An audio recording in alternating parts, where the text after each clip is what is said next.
Welcome to Victoria Vision. My name is Ted Godwin. I'm Shawn DeWolf. And I'm Bernard von Schulman. Hi, Ted Godwin here with Victoria Vision, down by the beautiful Johnson Street Bridge. Well, used to be beautiful, or at least not as ugly. Soon to be replaced by what's coming to be known as Fortin's Folly. And man, what a folly this is. First, they filled us full of stories about what this bridge was going to do. It was going to be a beautiful cycling bridge, pedestrian bridge, and a train bridge. Well, that went out the window. Thank you very much, non-cooperation.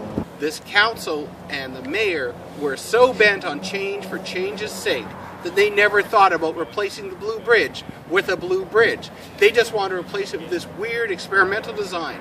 So they were so hell-bent on this weird experimental design that they had three options they presented to the public. And they did a whole big dog and pony show that I was at, where they encouraged people to vote. And the votes came in. And there was one contender that was resoundingly the most popular option. So Mayor Fortin took the second most popular option and made it happen. Now, we've got a bridge whose costs keep going up and up and up. Less than a week before we filmed this segment, I was at an all-candidates meeting and Mayor Dean Fortin insisted that this bridge was going to be finished for under $93 million. Within days, it became clear that not only is it not going to be finished for under $93 million, but he knew that. The entire council knew that. The whole process of this bridge has been a fiasco from the start.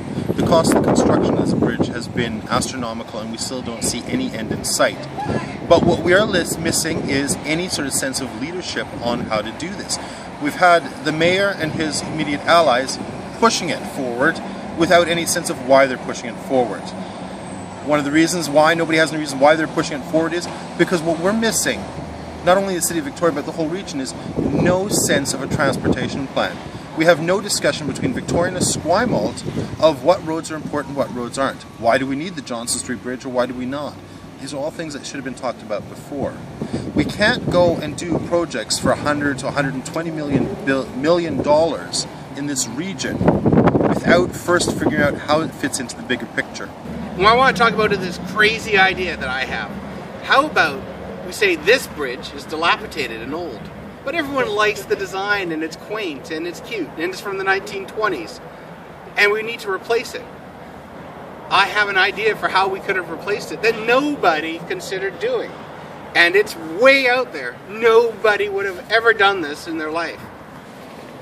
You take all the specs from this bridge and you design a replacement with the same specs and update the technology and update the concepts. Put in better, more current concrete that's going to be more earthquake resistant.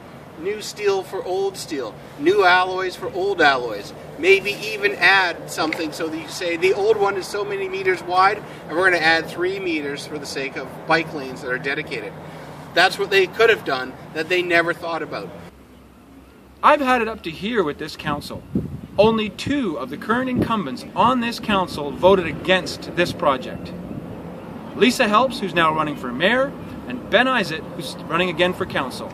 Every other municipal councillor in the city of Victoria voted for this piece of junk, and every one of them should share the blame for what's going on. For Victoria Vision, this is Ted Godwin.